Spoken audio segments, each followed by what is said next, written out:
pies for the bake sale? I sure like pie. Please? Oh. Dear Tim and Moby, I want to know how to add and subtract fractions. From Joshua. Well, pies are perfect for talking about fractions. As you can see, this is one pie.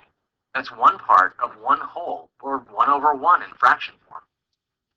If I cut the pie right down the middle, I get two pieces.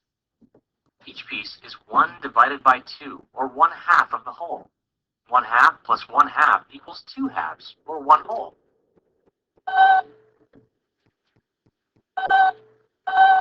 In a fraction, the numbers have names.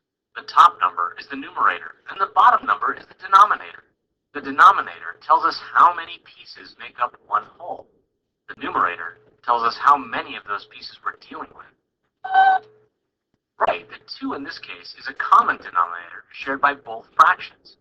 When you add fractions with the same denominator, you add the numerators while the denominator stays the same. Each of these pieces is 1 divided by 4, or 1/4 of the whole.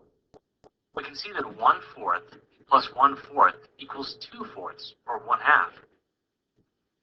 So let's say we want to add 1/4 of this pie to 1/2 of another one.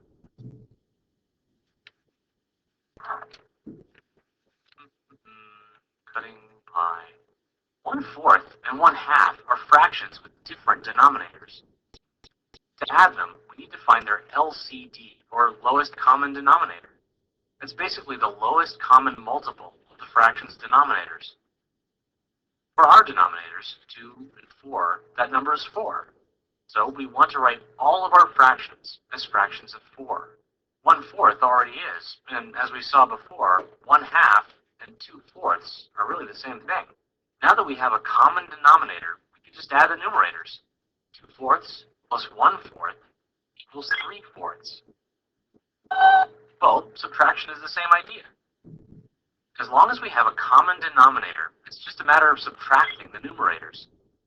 If we don't have a common denominator, we find the lowest common denominator and rewrite our fractions to match.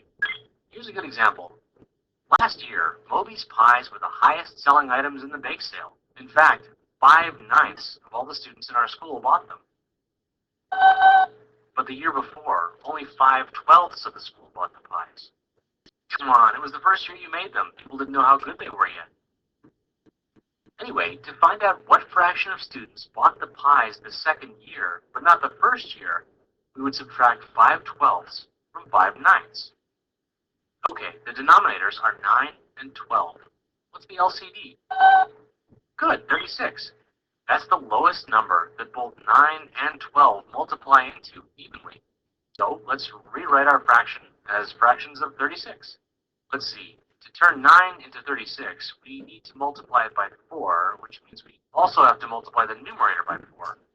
And to turn 12 into 36, we multiply it by 3, which means we also multiply 5 by 3. Now we can just subtract the numerators to get our answer. So, between last year and the year before, your sales increased by 5/36. All these pies we cut up, they're going to go bad unless I eat them. Oh, ow. This is your fault for making so many pies.